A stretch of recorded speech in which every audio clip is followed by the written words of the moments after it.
Can y'all hear me? Oh, Weaver's back in. Got kicked out. Yes, Judge, we can hear you. We have to get Weaver back in here.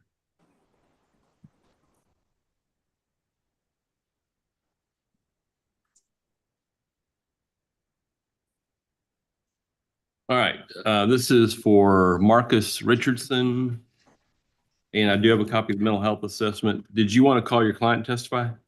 Yes, sir. And I want to be candid with the court. This morning, I just received word that the case that he is in custody for, there was an indictment returned this week. Okay, that's fine. We can still have a hearing. Yes, sir. Thank you. Um, I will call my client. okay, if you would, Mr. Richardson, raise your right hand and be sworn. Do you swear or affirm testimony we're about to give be the truth, the whole truth, nothing but the truth, so help you God? Yes, sir. Yes, right. You can go ahead. You are Marcus Richardson, is that correct? yes, sir. And Mr. Richardson, you do suffer from a bipolar condition and other mental health issues, is that correct? Yes, sir. And you also, being candid, you have used drugs in the past and you are in jail on a drug charge here, is that correct? Yes, sir. You have reached out to a treatment facility called Victory House, is that correct? Yes, sir. And you have done an evaluation with them? Yes, sir. And you have been accepted in their program as a condition of this bond should the court grant you a mental health bond, is that correct? Yes, sir. And you believe that's something that you need at this particular time, is that correct? Yes, sir. Okay. Where does your mother live? She lives in Mansfield. Okay. And did you grow up in the Dallas-Fort Worth Metroplex area? Yes, sir. I grew up in Arlington, Texas. Okay. Okay. And you've gone over what we call the action plan, is that correct? Yes, sir. And you've signed off on it? Yes, sir. And you understand what is going to be required of you should the court grant you a mental health bond? Yes, sir. Okay. I'll pass the witness, Your Honor. Any questions from the state? Yes, Your Honor. So Mr. Richardson, I'm looking at the website for Victory House. It looks like it's like a sober living program. Is that fair to say? Yes, ma'am. It looks like it offers addiction and recovery treatment, substance abuse counseling, things like that. Is that your understanding? Yes, ma'am. Okay. And you've already been approved to go to the sober living house. Do you have a car? No, they actually take me to and from all my appointments. I actually verified that with them. Okay. I have no phone while I'm there, so I have no access to the outside world except to immediate family, which would be my mom and my sister. Okay.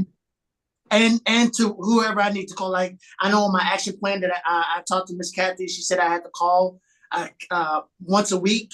So I already explained to the gentleman there at the Victory outreach that I have to do those type of things. And he said, that's fine. Okay. Did you have a job before you got arrested? Yes, I was doing towel work. I kind of sound country, so towel like flooring. Yeah, I hear you. And how long did you do that for? I've been doing that for like 8-9 years already. Okay.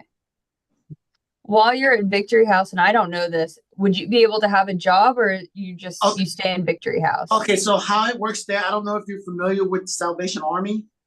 Mm-hmm.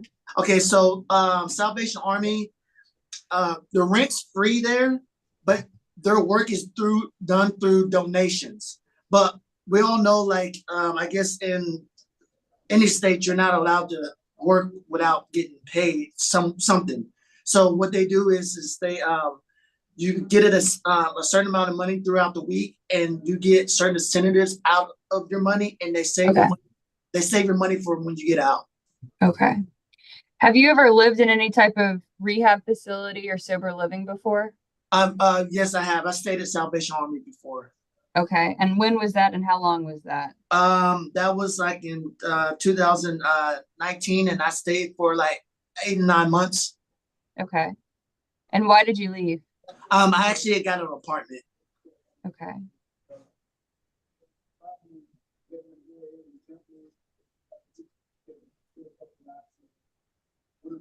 And Mr. Richardson, fair to say you have quite a bit of drug history. Yes, ma'am. Okay. I really think that this place would be good for me.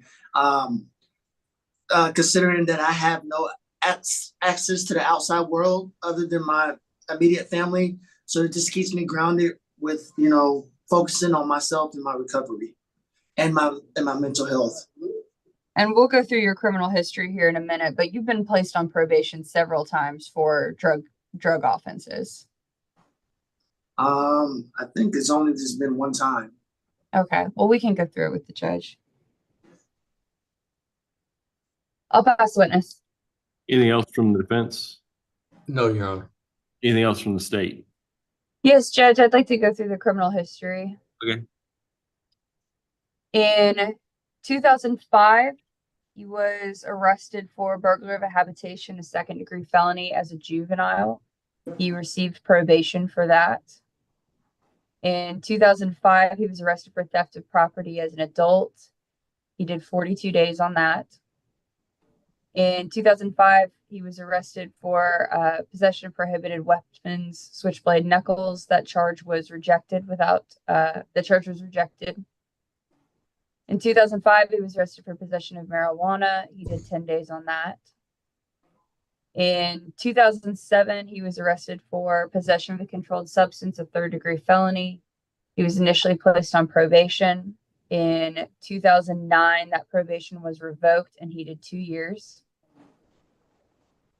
In 2012, he was arrested for possession of marijuana. He did 25 days on that. In 2012, he was also arrested for possession of a controlled substance with the intent to deliver, a first-degree felony. He was released without prosecution. In 2012, he was arrested for UUMV. He was released without prosecution. In 2012, he was arrested for a state jail felony, possession of a controlled substance, and he did 210 days on that. In 2014, he was arrested for state jail felony, possession of a controlled substance, and he did 8 months on that. In 2017, he was arrested for DWI. He did 75 days on that. In 2016, he was arrested for burglary of a habitation, intention to commit theft. That case was reduced to a theft of a property charge. And in 2017, he did 60 days on that. In 2018, he was arrested for state jail felony UUMV, and he did 1 year on that. In 2018, he was arrested for evading arrest. He was released without prosecution. Also in 2018, he was arrested for FUID, second-degree felony. That case, he was released without prosecution. 2023, he was arrested for FUID, second-degree felony, and he was placed on probation for 5 years. So that case will still be pending. And that is through the Dallas County DA's office. And then in February, he was picked up on this case. So it's a state jail felony. But with the 2 prior trips, I believe it will be a third degree. And with that, the state rests. Any argument from the state? Yes, Judge. Based on his criminal history, extensive criminal history, as well as the tie to substance abuse, and the fact that even for treatment, he's going into a sober living program, we don't believe that a mental health bond is appropriate at this time. Yeah, based on the criminal history alone, I think it's way too much criminal history, and I think it's more of a substance abuse issue rather than mental health issue, and I don't think it's appropriate for a mental health bond this time.